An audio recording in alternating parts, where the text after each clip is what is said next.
और गुलपुर में पाकिस्तान के टेरर कैंप्स तबाह कर दिए। ऑपरेशन 100% सफल रहा है। फाइटर जेट भी वापस लौटे हैं और भी आतंकी ठिकानों की पहचान जो है वो की गई है।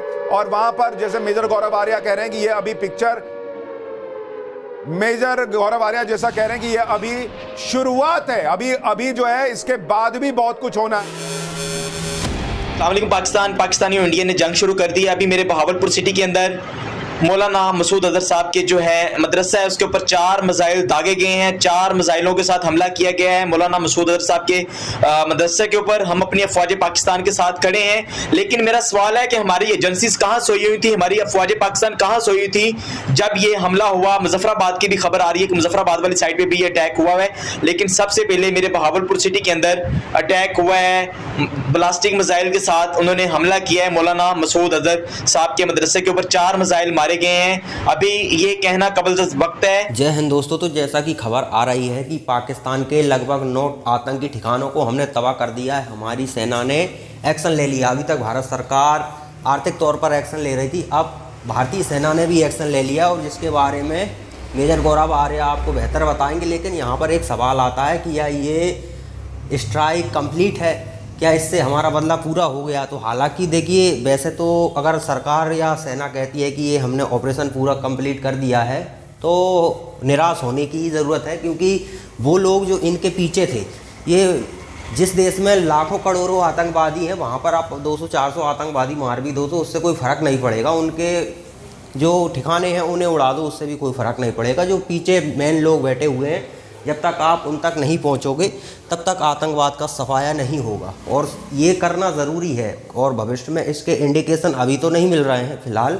अगर ऐसा सरकार और सेना का मूड है कि आगे भी वो कार्रवाई करेंगे तो हो सकता है इन लोगों को सज़ा दी जाए, लेकिन इससे सिर्फ मलहम थोड़ा सा लगाना ही कह सकते हैं, क्योंकि वो लोग जो मेन कल्पेट हैं वो अभी तक सुरक्षित हैं, तो उन पर कार्रवाई होना ज़रूरी है। तो चलिए मेजर गौरव आर्य आपको विस्तार से इसमें समझाएंगे कि अभी जो हमने एक्शन लिया है वो आखिर पाकिस्तान पर या हमारे ऊपर क्या इम्पैक्ट डालेगा।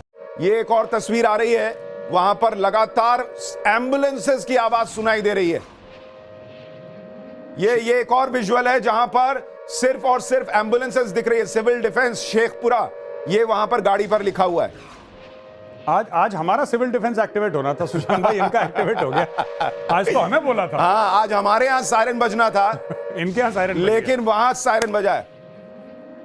ये आप देखिए, लाशें निकालने के लिए वहां पर एम्बुलेंसेस की लाइन लगी हुई है। आप इससे अंदाजा लगा सकते हैं कि वहां पर क्या हुआ है। और वहां पर बताया जा रहा है कि बॉम्ब डिस्पोजल स्क्वाड भी पहुंचा हुआ है। ये देखिए, बॉम्ब डिस्पोजल स्क्वाड।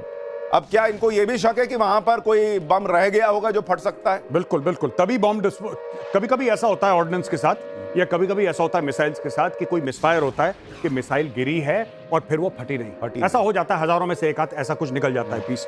तो ये उनको डर लग रहा है, किसी ने बताया होगा कि साहब एक मिसाइल है वहां पे, हमें ऐसा लग रहा है मिसाइल नुमा कुछ है, ये फट सकता है, तो इसलिए बॉम्ब डिस्पोजल घूम रहा है वहां पे और पूरा पाकिस्तान एक्टिवेट हो गया है। ये मुरीद के की तस्वीर आप, हेडक्वार्टर ऑफ लश्कर तैयबा। गौरव भाई, ये जो 9 लोकेशंस भारत ने तय किए, ये भी बहुत स्ट्रेटेजिकली है। एक एक चीज जो लोग कह रहे थे कि समय क्यों लग रहा, अब पता लग रहा है कि समय क्यों लग रहा था, क्योंकि आपने जो जवाब देना है उसको ऐसे देना है कि दुनिया को भी ये मैसेज जाना चाहिए कि हम आतंक के खिलाफ हैं, आम लोगों के खिलाफ नहीं है। आपने प्रिसीजन के साथ अटैक करना है। आपने लोकेशन ऐसी चुनी कि सिर्फ भाई जहां पर पहलगाम की साजिश रची गई वो नहीं है, जहां मुंबई हमले के लिए ट्रेनिंग हुई थी कसाब की, वो भी आपने चुना है। वो 9 जगह जो हैं उसको इस तरह से टारगेट किया है। और सिर्फ आप देखिए ना, इसमें हर जगह मैसेजिंग है, हर जगह ऑप्टिक्स है।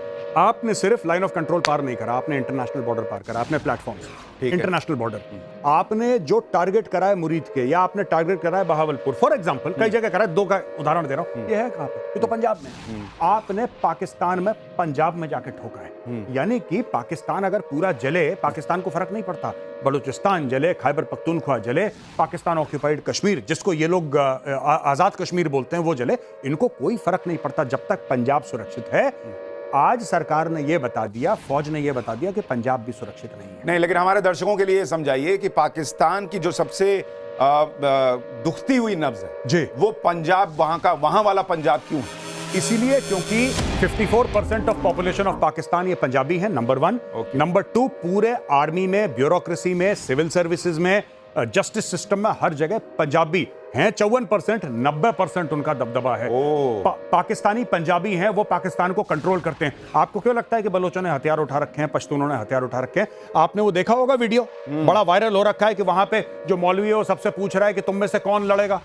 सब मना कर रहे हैं, सब मना कर रहे हैं। दूसरा ये कह रहे हैं कि जब मैं जेल में मुझे डाला था, उस मौलवी को बेचारे को जेल में डाल दिया, वो कह रहा था कि जितने भी वहां पे लोग थे वो कहते थे कि हम दुआ करते हैं कि इंडिया अटैक करे पाकिस्तान आर्मी के ऊपर। उसने बोला था, कल परसों हमने चलाया था।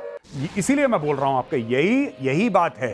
देखिए, एक और बहुत इंपॉर्टेंट खबर जो है, जो शायद चर्चा में अभी तक उस तरह से नहीं आई है, कि भारतीय सरकार जो है, भारत की सरकार जो है, उसने जो बलूच ट्विटर हैंडल्स थे, उनको उन्होंने 2 दिन पहले बैन कर दिया था जी। अब अचानक से रात में उन्होंने खोल दिया है, वो बैन हट गया है। गौरव भाई, क्या इसका संकेत है कि भाई अभी अंदर ही अंदर और ठुकाई होनी है और वहां से विजुअल आने चाहिए? आने दो, आन दो वाला हिसाब है। मैं बता रहा हूं बेसिकली क्या था सुशांत भाई, हम लोग कई बार ना डाउट करते हैं, अरे ऐसे नहीं, ये तो करेंगे कुछ नहीं।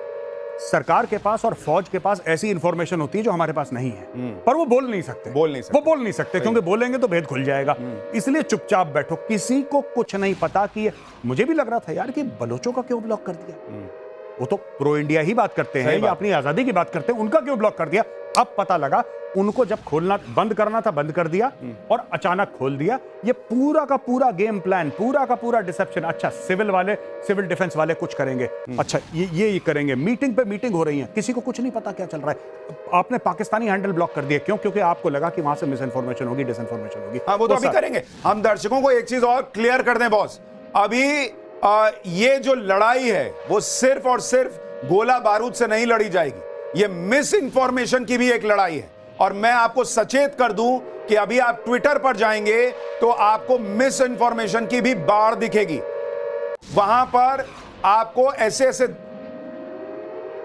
पाकिस्तान को अभी भी बम फटने का डर है। एक और बड़ी खबर आ रही है, पाकिस्तान को जो है अभी भी बम फटने का डर है और इसलिए वहां पर बॉम्ब डिस्पोजल स्क्वाड पहुंचा है। जो मेजर गौरव आर्या बता रहे थे कि वहां पर 12:37 पर रात में अटैक होता है पाकिस्तान पर।